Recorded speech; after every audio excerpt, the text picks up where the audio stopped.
ओम नमः शिवाय। हर हर महादेव।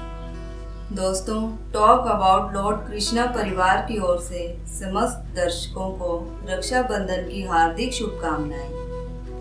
भगवान हर जगह नहीं हो सकते, इसलिए उन्होंने माँ को बनाया, और माँ हर वक्त हमारे साथ नहीं हो सकती, इसलिए भगवान ने बहन को बनाया।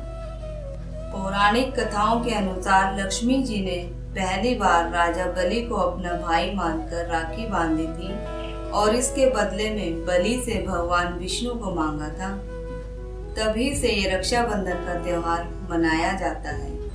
दोस्तों, जो मैंने सावन मास में शिव जी की कथाएं सुनाई हैं, उस कड़ी में मैं एक और कथा लेकर आई हूँ। ये कथा आप आखिरी तक जरूर सुनना, और आप सभी का बहुत बहुत धन्यवाद कि इस शिव कथा सीरीज में आप मेरे साथ बने रहे। और अब मैं आगे आपके लिए कृष्णा जी की कथाएं लेकर आ रही हूँ। प्लीज मेरे चैनल को सब्सक्राइब, लाइक और शेयर जरूर करें। तो चलिए कथा शुरू करते हैं।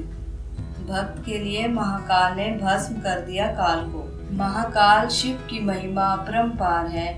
उन्हें प्रसन्न करने के लिए किसी खास प्रयास या पूजा पाठ की जरूरत नहीं होती, बल्कि सच्ची श्रद्धा और पूरे मन से किया गया प्रयास आपको भोलेनाथ की कृपा का पात्र बना सकता है। शायद यही वजह है कि अपने भक्तों के लिए महाकाल ने काल तक को भस्म कर दिया था। ऐसी ही एक कथा मिलती है हमारे धार्मिक ग्रंथों में, जिसे हम आपके साथ शेयर कर रहे हैं।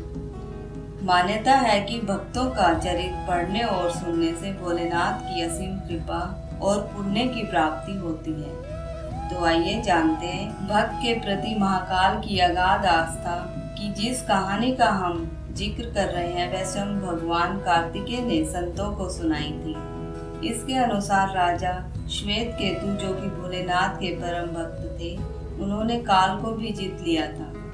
राजा श्वेतकेतु सदाचारी, सत्यवादी, धर्म के मार्ग पर चलने वाले शूरवीर और प्रजा पालक थे। वे अत्यंत ही निष्ठा और प्रेम भाव से प्रजा का पालन और अगाध आस्था और श्रद्धा भाव से शिव भक्ति करते थे। उनके इस भक्ति भाव से महाकाल अत्यंत प्रसन्न थे। उनकी कृपा से श्वेतकेतु के राज्य के लोग दुख, दरिद्रता, अकाल मृत्यु और महामारी से अछूते थे। एक दिन जब राजा श्वेतकेतु का जीवन काल समाप्त होने को था और वे भोलेनाथ की आराधना में लीन थे, तब चित्रगुप्त ने यमराज से कहा कि राजा श्वेतकेतु की आयु अब पूरी हो चुकी है, अब उनके प्राण हरने का समय है। तब यमराज ने अपने दूतों को आज्ञा दी कि वे जाएं और श्वेतकेतु के प्राण हर कर लाएं। यमदूत राजा श्वेतकेतु के पास पहुंचे तो वह शिव मंदिर में थे। दूत बाहर ही खड़े हो गए। श्वेतकेतु गहरे ध्यान में थे। बहुत देर हो गई, न श्वेतकेतु का ध्यान टूटा और ना ही यह दूत हिले। दूत बिना अपना काम किए खड़े रहे। जब वे वापस नहीं पहुंचे तो यमराज ने विलंब होते देखा तो काल दंड संभाला और खुद ही चल पड़े। दूतों के आने में देरी होने के चलते यमराज स्वयं ही राजा श्वेतकेतु के प्राण हरने पहुंचे। लेकिन वहां उन्होंने देखा कि वह तो महादेव की साधना में लीन है। अब तो वह सोच में पड़ गए कि इसके प्राण कैसे हरे। उन्होंने सोचा कि यह अभी पूरी तरह शिव पूजा में डूबा है। इस स्थिति में शिव पूजा का उल्लंघन नहीं किया जा सकता। तब वह भी बाहर ही खड़े हो गए। उधर जैसे ही काल को इसकी सूचना मिली तो उन्होंने तलवार निकाली और शिव मंदिर में जा घुसे। काल ने देखा कि राजा श्वेतकेतु अभी भी भगवान शिव के लिंग स्वरूप के सामने बैठे ध्यान में मग्न हैं। वह झपटकर आगे बढ़े और जैसे ही उसने राजा श्वेतकेतु का सिर काटने के लिए तलवार उठाई, तब शिव ने अपना तीसरा नेत्र खोलकर काल की ओर देखा। भोलेनाथ का तीसरा नेत्र खुलते ही काल वहीं राजा श्वेतकेतु के सामने जलकर भस्म हो गया। थोड़ी देर के बाद जब राजा श्वेतकेतु का ध्यान टूटा तो उन्होंने अपनी आंखें खोली तो राख में बदल चुके काल को देखा। उन्हें चिंता हुई कि यह कौन है और क्या है। श्वेतकेतु ने भगवान शिव से पूछा, हे भोलेनाथ, यह किसकी राख है, इसे किसने और क्यों जलाया? तब भोलेनाथ ने बताया कि यह काल था जो कि तुम्हारे प्राण हरने आया था।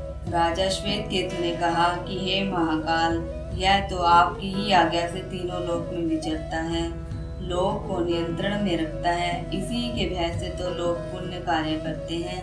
आप इन्हें अति शीघ्र जीवन दान दे दें। शिव जी की कृपा से काल जी उठा और उसने उठते ही श्वेतकेतु को अपने गले से लगाकर बोला, राजा तुम जैसा तो तीनों लोकों में कोई नहीं है, तुमने तो अजय काल को ही जीत लिया है। जीवन दान पाकर काल और यमराज ने कहा कि ऐसे जातक जो शिव जी के परम भक्त है, सच्चे मन और पूरी श्रद्धा से महाकाल की पूजा में लीन रहते हैं, सिर पर जटा और गले में रुद्राक्ष पहनते हैं, विभूति का त्रिपुंड ललाट पर लगाते हैं और पंचाक्षर मंत्र का जप करते हैं, उन्हें कभी भी अकाल मृत्यु का ग्रास नहीं बनना पड़ेगा।